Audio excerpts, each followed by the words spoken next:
अस्सलाम वालेकुम friends, I am doctor Nazia and welcome back to my channel. तो आज मैं आपसे कोई डिज़ीज़ के बारे में नहीं बात करने आई हूँ, बल्कि मैं आज आपसे बात करूँगी एक ऐसी होम्योपैथिक रेमेडी की, एक ऐसी मेडिसिन की कि बहुत ज़्यादा जो असरदार है और बहुत ज़्यादा यूज़ होने वाली है। इनफैक्ट कि आपको ये मेडिसिन रखनी चाहिए, हर घर में ये मेडिसिन होनी चाहिए एज़ अ प्रिवेंटिव। और इमरजेंसी सिचुएशंस में ये बहुत वंडरफुली एक्ट करती है।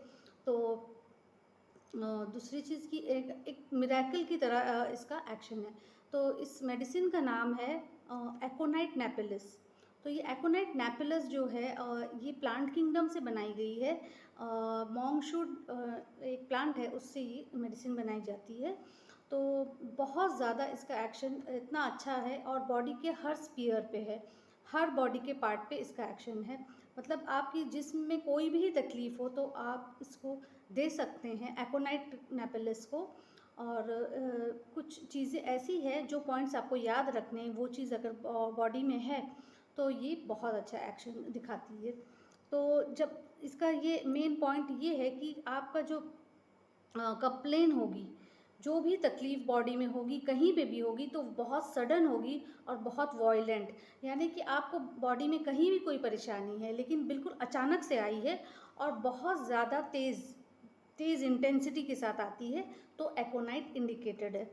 तो सबसे पहले ये बताती हूँ मैं आपको कि मेंटली, मतलब मेंटल सिम्पटम्स क्या है, एक पैटर्न से चलते हैं, मेंटली पहले स्टार्ट करते हैं। तो मेंटली पेशेंट के अंदर क्या-क्या दिखेगा? सबसे पहली चीज़ कि पेशेंट बहुत एंग्शियस रहेगा, बहुत ज़्यादा उसको घबराहट, बेचैनी और रेस्टलेसनेस, ये एक ट्रायो है ना, जैसे हमारे होम्योपैथ में ट्रायो ऑफ रेस्टलेसनेस है। 3 मेडिसिन ऐसी है जो मेन है रेस्टलेसनेस के लिए। तो एक उसमें से आती है आर्सेनिक, एक रस्टॉक्स और नेक्स्ट मेडिसिन है एकोनाइट नेपिलस। तो ये एकोनाइट नेपिलस जो है वंडरफुली एक्ट करती है अगर पेशेंट इतना ज़्यादा रेस्टलेस है कि बिल्कुल बेचैन है और सारी, मतलब सिर्फ फिजिकली नहीं, मेंटली दोनों तरह से बहुत ज़्यादा बेचैनी उसको है। तो मेंटली उसको ये रहेगा कि फियर ऑफ डेथ, इतना ज़्यादा डेथ का फियर रहेगा पेशेंट को कि उसको हर वक्त लगेगा कि मैं, मतलब बस अब मैं तो मर जाऊंगा। कोई भी बीमारी हुई, खांसी जुकाम, ज़रा सा तकलीफ़ कोई बड़ी, बस कि अब तो मैं ख़त्म हो जाऊंगा, एक हफ्ते बाद तो मैं मरने वाला हूँ, ये लगता है पेशेंट को। उसका इतना ज़्यादा ये मेंटालिटी बन जाती है कि हर चीज़ में उसको डर है कि मैं मर ना जाऊँ, मर ना जाऊँ, कुछ भी हुआ तो कहीं मैं मर ना जाऊँ, ये चीज़ होती है। फियर ऑफ डेथ बहुत ज़्यादा एक्सट्रीमली पाया जाता है एकोनाइट पेशेंट में। तो अगर ये चीज़ आपको किसी पेशेंट में दिखती है या आपके अंदर ये चीज़ है, तो इसका मतलब आपको एकोनाइट इंडिकेटेड है। तो नेक्स्ट आता है कि कॉन्फिडेंस काफ़ी लो रहता है इस पेशेंट का, कॉन्फिडेंस लेवल बहुत लो रहता है अपनी बीमारी के वजह से, क्योंकि इतनी सीवियर इंटेंसिटी से सब चीज़ें आती हैं और ऊपर से उसको डर है, फियर ऑफ डेथ है। तो इस वजह से वो पेशेंट बहुत ज़्यादा कॉन्फिडेंट अपना लूज़ कर लेता है।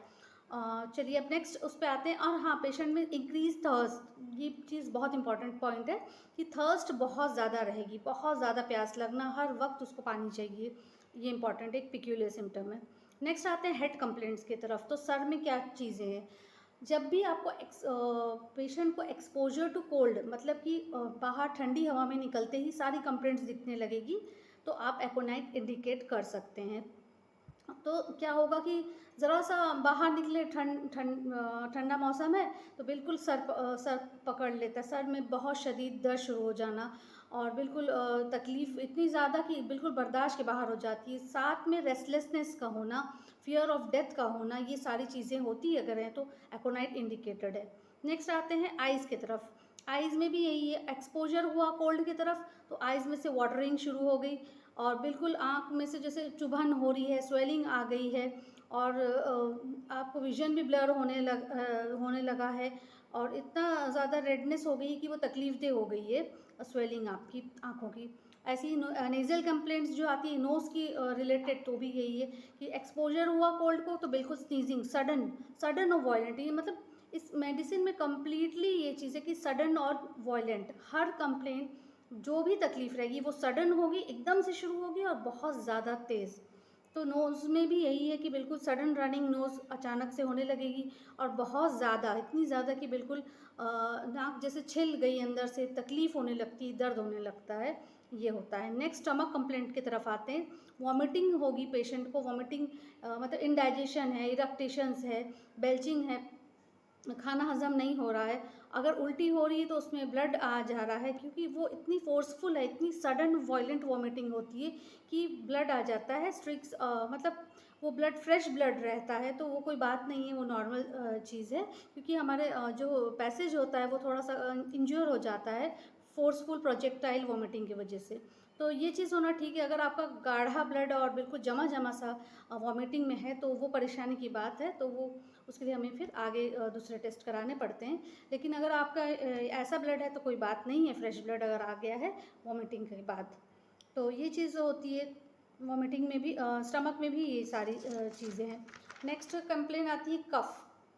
खांसी जो होगी वो बहुत ज़्यादा ड्राइनेस के साथ होगी, बहुत हार्श कफ होगी, इतनी कि फिर खांसते खांसते भी पेशेंट को ब्लड आ जाएगा। सडन कफ, बिल्कुल एक्सपोजर हुआ कोल्ड को, सडन कफ होगी विद रेस्टलेसनेस, बहुत बेचैनी पेशेंट को रहती है। सेंसिटिविटी बहुत ज़्यादा हो जाती है, लैरिंग्स जो अपना पैसेज है, एयर पैसेजेस है, उसकी सेंसिटिविटी काफ़ी ज़्यादा हो जाती है। नेक्स्ट आता है कि फीवर कंप्लेंट्स। तो फीवर बहुत इंपॉर्टेंट सिम्टम है एकोनाइट पेशेंट में, फीवर देखा जाता है। तो फीवर जो होगा वो भी ऐसा रहेगा कि सुबह सही था पेशेंट, फिर दोपहर में बिल्कुल बहुत ज़्यादा तेज़ टेम्परेचर, बहुत हाई टेम्परेचर, और ठंड लग के आता है बुखार। ठंड लगती है और ठंड इतनी मतलब ज़्यादा परेशान हो जाता है कि ठंड भी लग रही है और पर्स्पिरेशन भी हो रहा है, बहुत ज़्यादा पसीना आना। और पसीना भी इस एकोनाइट पेशेंट का कैसा रहेगा, बिल्कुल कोल्ड रहेगा, ठंडा, बदन बिल्कुल ठंडा हो जाएगा उसका, और बुखार भी है लेकिन बदन ठंडा है, ये चीज़ है। और उसके साथ बेचैनी और घबराहट होना। तो ये सारी चीज़ें हैं। तो ये सारी कंप्लेंट्स जो मैंने आपको बताई, अगर ये चीज़ देखी जाती है रेस्टलेसनेस के साथ, तो एकोनाइट बहुत अच्छा एक्शन करती है। ये एक ऐसी रेमेडी है जो आपको हमेशा घर पे रखनी चाहिए। इमरजेंसी में ये बहुत अच्छा एक्ट कर रिस्पॉन्स दिखाती है। पोटेंसी की तब पोटेंसी की तरफ आते हैं। तो पोटेंसी जैसे 30 पोटेंसी हम यूज़ करते हैं एकोनाइट की एक्यूट केसेस में, यानी कि एकदम जैसे खांसी है, सर्दी ज़ुकाम बुखार, तो हम एक्यूट 30 पोटेंसी एक्यूट केसेस में यूज़ करते हैं। तो आपको 2 ड्रॉप्स देना है सुबह शाम। और अगर बहुत ज़्यादा सडन मतलब बहुत ज़्यादा वायलेंसी है सिम्टम की, तो आप उसको 10-10 मिनट पे भी पेशेंट को 2 ड्रॉप्स दे सकते हैं। बहुत तेज़ बुखार है, उतर नहीं रहा है, तो 2 ड्रॉप्स दीजिए हर 10 मिनट पे। और जब 5-6 डोज जाएगा उसके बाद आपको लगेगा कि ये बेटर फील हो रहा है, तो आप उसको दिन में 3 बार कर दीजिए, फिर धीरे धीरे दिन में 2 बार। इस तरह से 5 दिन चलेगा। और अगर आपको बहुत दिन तक रह रही है तकलीफ़, ज़्यादा दिन तक, तो आप उसको 15 दिन भी कर सकते हैं।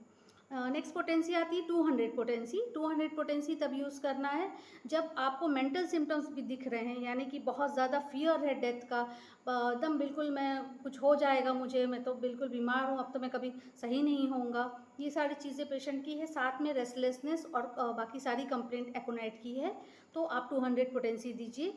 2 ड्रॉप्स देना है दिन में एक ही बार, 1 हफ्ते के लिए। 1 एम पोटेंसी जो आती है वो तो तब देना है जब आपके सारे कंप्लेंट्स मैच कर रहे हों एकोनाइट को, तो फिर 1 एम पोटेंसी देते हैं। 1 एम पोटेंसी जो देना है वो वीकली देना है 2 ड्रॉप्स। तो वीक में बस एक बार देना है 2 बूंद, पूरा महीना मतलब देते हैं 1 महीना।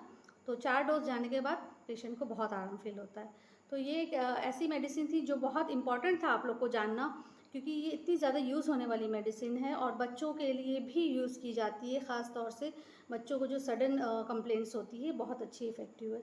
तो उम्मीद करती हूँ कि आपको वीडियो अच्छी लगी होगी और यूज़फुल रहेगी। इसको शेयर ज़रूर करिएगा ताकि सबको इसका फ़ायदा हो लोगों को। और इसको मेरे चैनल को सब्सक्राइब कर दीजिएगा और लाइक की बटन ज़रूर दबा दीजिएगा। और ठीक है, फिर मिलते हैं नेक्स्ट वीडियो में। Take care, go for homoeopathy. अल्लाह हाफिज़।